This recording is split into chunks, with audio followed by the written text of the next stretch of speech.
Hello, welcome back to my channel. So let's talk about Stan and Lisa. So first of all, Stan's sweater, somebody said in the comments that he looked like Where's Waldo. I think he looked like Freddy Krueger. And somebody said on Reddit that this Dane, the guy from Blue's Clues, really aged fast. And someone else was saying that he looks like this guy from Sesame Street or whatever.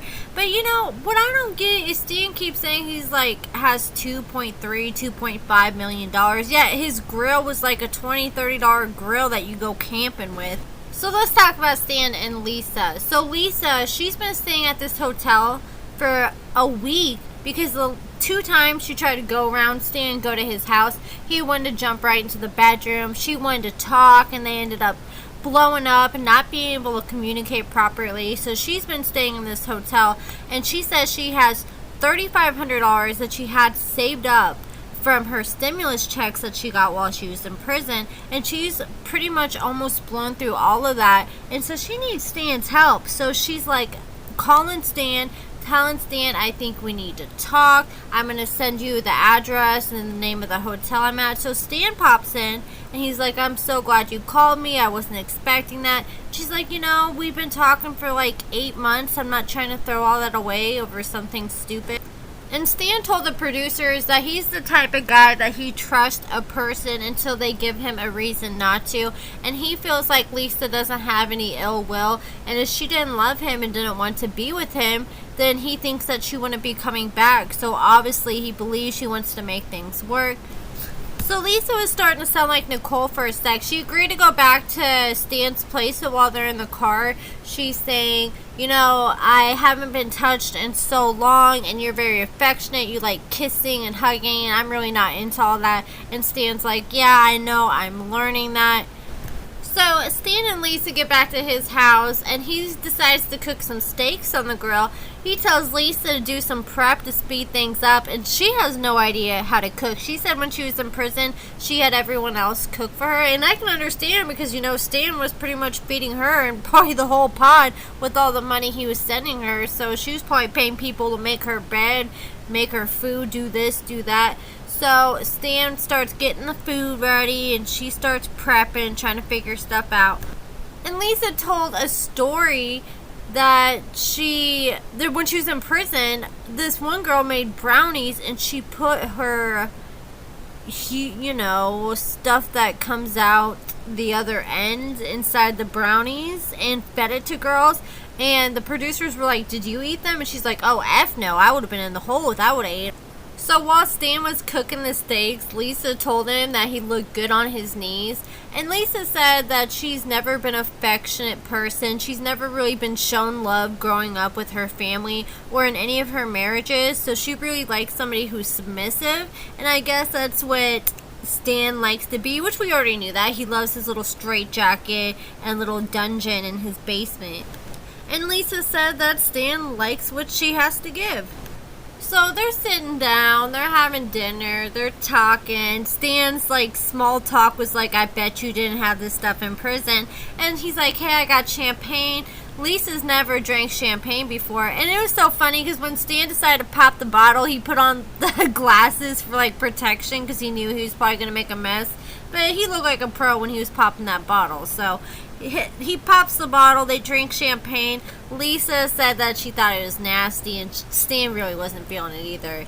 And so Lisa was like, you know, I know what you're doing. You're just trying to rush through all this because you're trying to do that thing we do in the basement. And Stan just giggled, and he said, well, yeah. And he's like, and what exactly would that be? And you know, Lisa said she appreciates the gesture that Stan made a steak dinner for her. It shows that he's trying. And he's like, you know what? Let's go down to the basement and get you into that straitjacket. And you know, Stan's eyes lit up like Christmas morning as soon as he heard that. And Lisa said she had stress and tension to relieve, you know, and Stan's submissive, and so she was ready to get down to the dungeon. And Stan said that Lisa is a pro in the bedroom, 5 stars. And he says so he just lets Lisa do her thing in the bedroom, and it works out best for the both of them.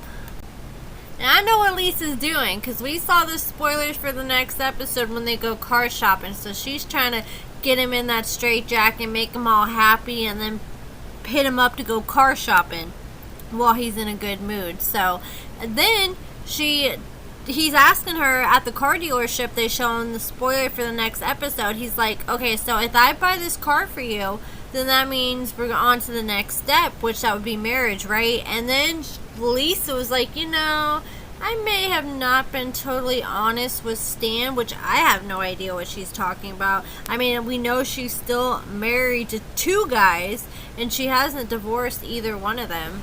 So, what do you guys think that her big secret that she hasn't been honest with Stan about is? Let me know what you guys think it is in the comments below. I can't wait until next week's episode. One of you guys pointed out in the comments that they really wish these episodes were 2 hours long, like 90 Day Fiancé. And for the longest time, I never had no idea that 90 Day Fiancé episodes were 2 hours long. But I always felt like I was sitting there forever when I was watching them until finally I realized they were 2 hours long. And especially this season of 90 Day Fiancé, it has not been that good. I would way much rather watch 2 hours of Love After Lockup every week over 2 hours of 90 Day Fiancé. But I was happy to see Stan step back and not being in such a rush to go to the bedroom and cooking her dinner, and letting her take the reins and approaching him to go down in the basement instead of pressuring her and making her feel uncomfortable. That was good to see. I was thinking that Lisa and Stan were going to be like another Nicole and Deontay, because it seemed like she was making up a lot of excuses and trying to avoid doing it with Stan. So let me know your guys' thoughts about Lisa and Stan in the last episode in the comments below. And are you excited to see them in the new season of Life After Lockup? That's here in 3.5 weeks, August 27th. I'm looking forward to the new season of Life After Lockup. And make sure you give this video a thumbs up, subscribe, turn on all bell notifications so you don't miss a tea while it's still hot. And also make sure you enter my giveaway. The link is in the description. You only have a few days left to enter. I'll be announcing a winner at the beginning of this week, so you don't want to miss it. Thank you for watching.